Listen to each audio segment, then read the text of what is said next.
React কোডিংকে আরও সহজ আর সুন্দর করে তোলার ইচ্ছাটা কার না হয়, তাই না? চলুন আজ আমরা দেখি কিভাবে বড়সড় কম্পোনেন্টগুলোকে ছোট ছোট অংশে ভেঙে আমাদের কোডকে আরও অনেক বেশি গোছানো আর ম্যানেজেবল করে তোলা যায়। এই প্রশ্নটা দেখলেই কিন্তু অনেক ডেভেলপারের মনে হতে পারে, আরে এটা তো আমার কথাই বলছে। কোড লিখতে লিখতে হঠাৎ একদিন আবিষ্কার করা যে সবকিছু কেমন যেন জট পাকিয়ে যাচ্ছে, বিশেষ করে যখন একটা কম্পোনেন্টের JSX ফাইল এতটাই বড় হয়ে যায় যে সেটা আর নিয়ন্ত্রণের মধ্যে থাকে না। ঠিক আছে, তাহলে চলুন এই সমস্যাটা নিয়েই কথা বলা যাক। আমাদের আজকের আলোচনার প্রথম অংশ হল কোডের সেই জগাখিচুড়ি অবস্থা যা প্রায়ই আমাদের ভোগান্তির কারণ হয়ে দাঁড়ায়। সমস্যাটা আসলে শুরু হয় ঠিক এই জায়গা থেকেই। ধরা যাক আমাদের একটা ফুটার কম্পোনেন্ট আছে। এর ভেতরের কোড আর লজিক দিন দিন কেবল বাড়ছেই। একটা সময় পর মনে হয়, আরে এটা সামলানো তো প্রায় অসম্ভব হয়ে পড়ছে।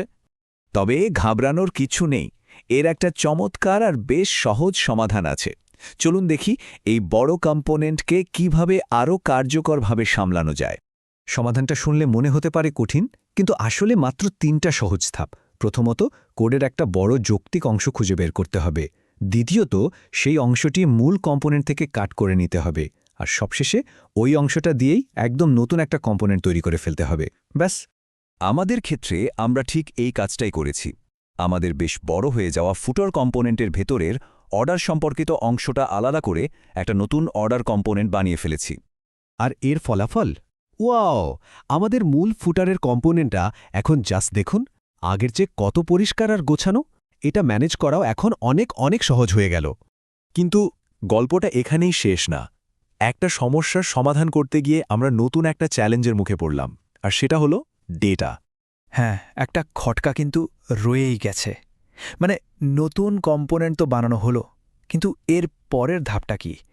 কিছু একটা তো মিসিং লাগছে। মূল প্রশ্নটা হলো, এই যে নতুন কম্পোনেন্টটা বানালাম, সে তার কাজ করার জন্য যে ডেটা দরকার সেটা পাবে কোত্থেকে? যেহেতু এটা এখন একটা আলাদা স্বাধীন কম্পোনেন্ট, তার কাছে তো পেরেন্ট কম্পোনেন্টে কোনো তথ্য নেই। যেমন ধরুন আমাদের অর্ডার কম্পোনেন্টের কথাই ভাবি। দোকানটা কখন বন্ধ হবে, মানে ওই যে ক্লোজ আওয়ার ভ্যারিয়েবলটা, সেটার মান তো ছিল মূল ফুটার কম্পোনেন্টের কাছে। আমাদের নতুন অর্ডার কম্পোনেন্ট তো আর নিজে নিজে এটা জানতে পারবে না, তাই না? আর এখানে হিরোর মতো এন্ট্রি নেয় প্রপস। চলুন দেখি এই দারুণ জিনিসটা কিভাবে আমাদের এই ডেটা আদান প্রদানের সমস্যা থেকে বাঁচিয়ে দেয়।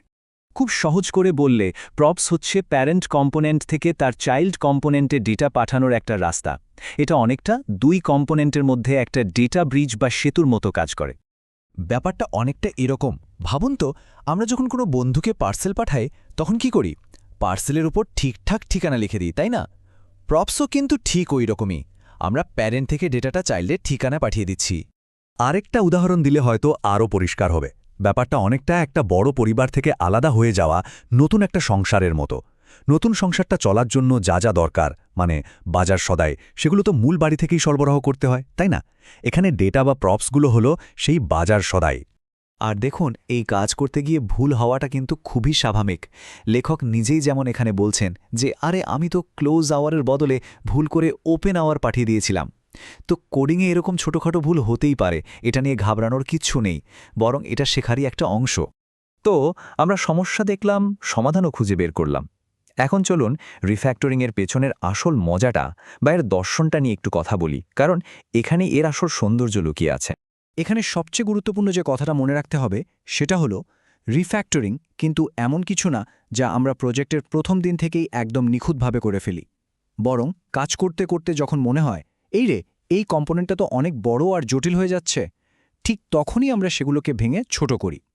এটাই কিন্তু রিয়্যাক্ট ট্যাপটরির একটা স্বাভাবিক আর খুব সুন্দর প্রক্রিয়া।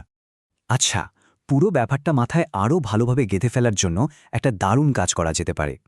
একটা খাতা কলম নিয়ে আমরা এতক্ষণ যে কম্পোনেন্টগুলো নিয়ে কথা বললাম, সেটার একটা কম্পোনেন্ট ট্রি বা একটা নকশা এঁকে ফেলা যায়।